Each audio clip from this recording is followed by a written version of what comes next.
ఒక నాటకీయమైన పరిణామాన్ని కూడా మనం చూడబోతున్నాం.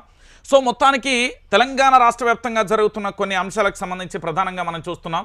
సో వాటిలో ప్రధానంగా కూడా ముఖ్యమంత్రి యనుమల రేవంత్ రెడ్డి మొత్తానికి సైడ్ అయిపోయిందని చెప్పవచ్చు. మంత్రులకు సంబంధించిన వ్యాఖ్యల విషయంలో, మంత్రులకు సంబంధించిన ఆరోపణల విషయంలో కూడా ముఖ్యమంత్రి రేవంత్ రెడ్డి ఎక్కడా కూడా స్పందించిన దాఖలాలు మీకెక్కడైనా కూడా కనిపించవు.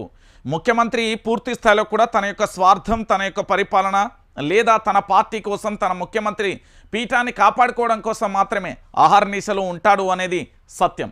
ఎందుకు నేను ఈ మాట చెప్తున్నానంటే తెలంగాణ ప్రాంత బిడ్డలారా ఒకసారి ఆలోచించాలి. ముఖ్యమంత్రి యనుమల రేవంత్ రెడ్డి కొన్ని విషయాలలో ఎలా ఉన్నాడు అనేది ఒకసారి తేటతెల్లం చేసే ప్రయత్నం అయితే చేస్తా. ముఖ్యమంత్రికి సంబంధించి పూర్తి స్థాయిలో తెలంగాణ కాంగ్రెస్లో రేవంత్ రెడ్డి అనే ఎపిసోడ్ ఎంత క్లియర్గా ఉన్నదో ఒకసారి మీరు వినండి.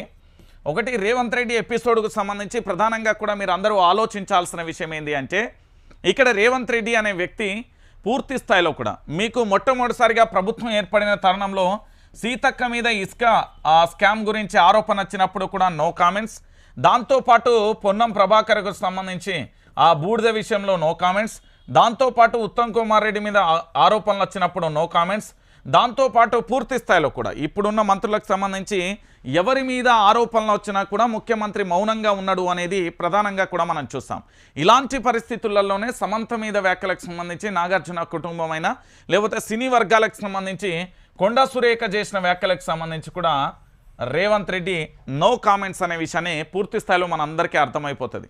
అంటే ముఖ్యమంత్రి యనుమల రేవంత్ రెడ్డి పూర్తి స్థాయిలో మంత్రులు తప్పు చేస్తున్నా కూడా, మంత్రులకు సంబంధించి అదుపు లేకుండా మాట్లాడుతున్నా కూడా, వాళ్ళ మీద అవినీతి ఆరోపణలు వస్తున్నా కూడా ఎక్కడా కూడా ముఖ్యమంత్రికి సంబంధించి ఎక్కడా కూడా స్పందించిన దాఖలాలు లేవు అనే విషయం చాలా క్లారిటీగా ఉంది. ఏ స్కామ్ జరిగినా కూడా అతి త్వరగా కూడా వాళ్ళ పార్టీకి సంబంధించిన సొంత నేతలే బయట పెట్టడం అనేది మనమైతే చూస్తున్న తరుణాన్ని చూడొచ్చు. సో మొత్తానికి ఇక్కడ ముఖ్యమంత్రి యనుమల రేవంత్ రెడ్డికి సంబంధించి పూర్తి స్థాయిలో కూడా ఏ స్కామ్ జరిగినా కూడా మౌనంగా ఉండడంలో దిట్టయిపోయిండు రేవంత్ రెడ్డి. టాపిక్ డైవర్షన్ పాలిటిక్లు వంటబట్టినాయి. ఎందుకంటే ఇది ఈనాటిది కాదు, ఎప్పుడైనా కూడా తనకు టాపిక్ డైవర్షన్ పూర్తి స్థాయిలో చేయగలడు. అందులో సమర్థుడు ఎవరైనా ఉన్నారంటే యనుమల రేవంత్ రెడ్డి అని చెప్పడంలో ఎలాంటి డౌటు లేదు. ఎందుకంటే మొట్టమొదటిసారి అభయాస్తం పేపర్లు అన్నాడు, ఆ తర్వాత కొన్ని రోజులకే మళ్ళీ రుణమాఫీ పంచాయతీ పెట్టిండు, ఆ తర్వాత హైడ్రా అన్నాడు, ఇప్పుడు మూసి అంటాడు. ఇంకా రేపు పొద్దుగాల ఏం చేస్తాడు అనేది కూడా మనం వేచి చూడాలి. తెలంగాణ ప్రాంత బిడ్డలను పూర్తి స్థాయిలో కూడా తనకు నచ్చినట్టుగా, తనకు మెచ్చినట్టుగా, తన ఇష్టం ఏంది అంటే నిజాం పాలన సంబంధించి తలపించే విధంగా తన యొక్క ఏ విధంగా అంటే తనకు సంబంధించి అంటే రేవంత్ రెడ్డి అనే వ్యక్తి తన ఇష్టానుసారంగా కూడా వ్యవహరిస్తారు అని చెప్పడానికి ఒక నిదర్శనం అనే విషయాన్ని మీరు అందరూ కూడా చూడొచ్చు.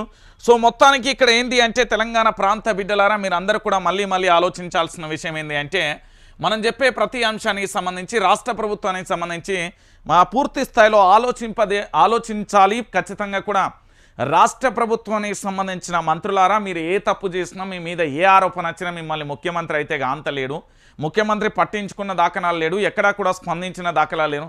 ఆఖరికి ముఖ్యమంత్రి యనుమల రేవంత్ రెడ్డి మీద ఆరోపణలు వచ్చినా కూడా ఎవరూ స్పందించట్లేదు. అంటే కాంగ్రెస్ పార్టీ పంచాయతీ ఎంత దారుణంగా ఉందో కూడా మీరు చూసిన పరిస్థితి కనబడుతుంది. ఇక దాంతోపాటుగా ఈ అంశాన్ని చూడరు మీరు, ముఖ్యంగా ఈ అంశం మీరు అందరూ కూడా చూడాల్సిన విషయమే. అసలు ఎవరు